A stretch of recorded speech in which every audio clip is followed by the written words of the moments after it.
Le cortex olfactif des sommeliers, pour l'étudier, il a fallu trouver une technique qui nous permette d'étudier l'activité du cerveau chez l'homme pendant qu'il déguste. Et pour ça, on utilise la technique d'IRM fonctionnelle qui va étudier un peu le niveau d'activité, en particulier les flux sanguins qui est à l'intérieur du cerveau et en particulier du cortex olfactif.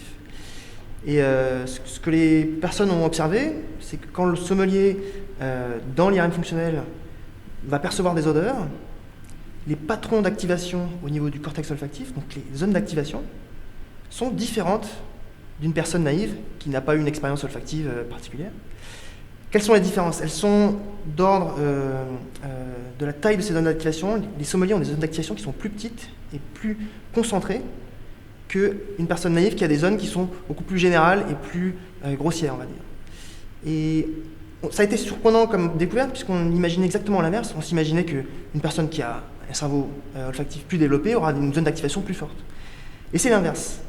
Comment on interprète ça? On interprète ça de cette manière. On pense que la résolution olfactive dans le cortex olfactif des sommeliers, elle est meilleure, elle est plus précise. Comme elle est plus précise, elle permet aussi moins d'interférences entre les résolutions, donc une meilleure précision dans la discrimination des arômes, une meilleure mémorisation, et aussi une meilleure capacité de stockage. Qui dit plus petite résolution, dit plus grande possibilité de stocker plus d'informations.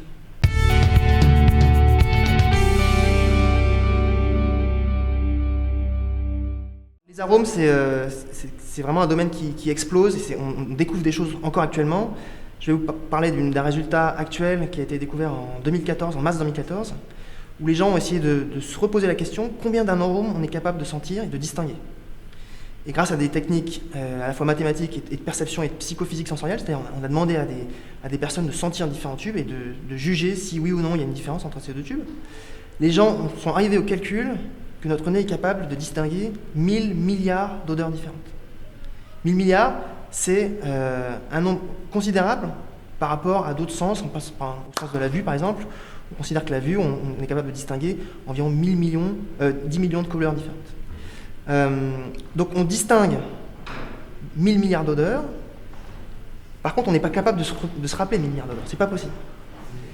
En termes de mémorisation, on estime que les meilleurs, les parfumeurs, les sommeliers, sont capables de mémoriser 2000, voire même 5000 odeurs différentes. Quand un parfumeur travaille dans son orgue aromatique, quand un sommelier essaie de se rappeler l'ensemble du vin qu'il a bu lors d'une dégustation en primeur, ou quand il édite un guide, par exemple, il va être capable de mémoriser environ 2000 à 5000 odeurs. C'est vraiment pour les grands experts.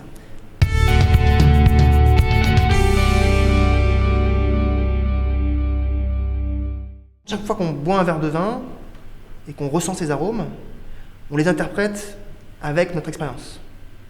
Et dans le regard d'un vin se cache en fait notre propre expérience olfactive, celle qu'on a éditée dans notre cerveau depuis notre plus jeune âge. On a appris à reconnaître des arômes, on les a associés, on les a mémorisés.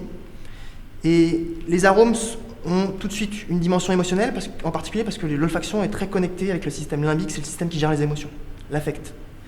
Donc les odeurs ont une puissance pour évoquer des émotions et des affects, en particulier du point de vue anatomique. C'est une des raisons. Et c'est aussi ça qui nous permet aussi de créer des associations entre les odeurs et d'autres concepts, et c'est pour ça qu'une odeur peut évoquer des choses qui sont beaucoup plus imagées qu'un stimulus visuel, par exemple. Les émotions, en particulier, le système olfactif est connecté avec le système émotionnel de manière très directe. Et c'est important parce que les émotions sont là aussi pour guider le comportement du dégustateur, et le comportement de l'homme et de l'animal en général. Et quand je dis guider le comportement, c'est qu'il faut parfois être attiré par une odeur, une source d'alimentation, mais il faut parfois être en retrait et essayer d'échapper à une odeur, échapper à un danger, échapper à une substance qui peut être toxique. Et ça, le codage émotionnel des odeurs participe aussi à avoir une réponse adaptée aux odeurs, qui vraiment, pour l'animal dans son milieu naturel, par exemple, a une dimension de survie, mais aussi pour nous quand il s'agit de choisir ses aliments et de réagir rapidement à un aliment qui pourrait être toxique.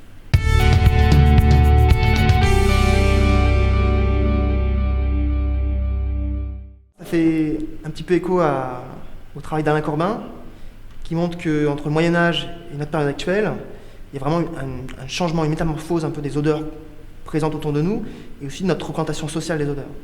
À l'époque de grenouille, les odeurs qui prédominent, c'est les odeurs d'excréments, c'est les odeurs de moisis, de pourriture. Donc ce n'est pas des odeurs qui nous paraissent nous très agréables. Et petit à petit, avec le temps, avec l'architecture, le baron Haussmann par exemple, qui a participé à sa manière à structurer les villes, on a eu ces odeurs qui ont disparu au profit d'autres odeurs qui sont plus pures. Et finalement, un des paradoxes que souligne Alain Corbin, c'est qu'on vit dans un environnement qui est un vrai silence olfactif en tant que tel. Donc je pense qu'un des premières remarques de Grenouille, ce serait de dire mais ça sent rien ici dans notre environnement, ça sent rien du tout. Dans le vignoble, je pense que Grenouille il sentirait beaucoup de choses, en particulier il serait attentif à la terre et à la capacité qu'on a à faire vivre la terre.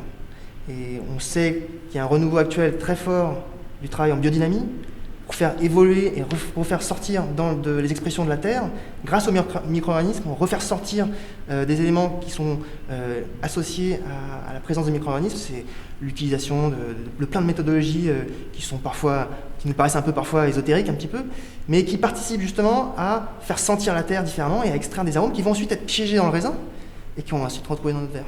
Donc je pense qu'il serait attentif à ça en tout cas.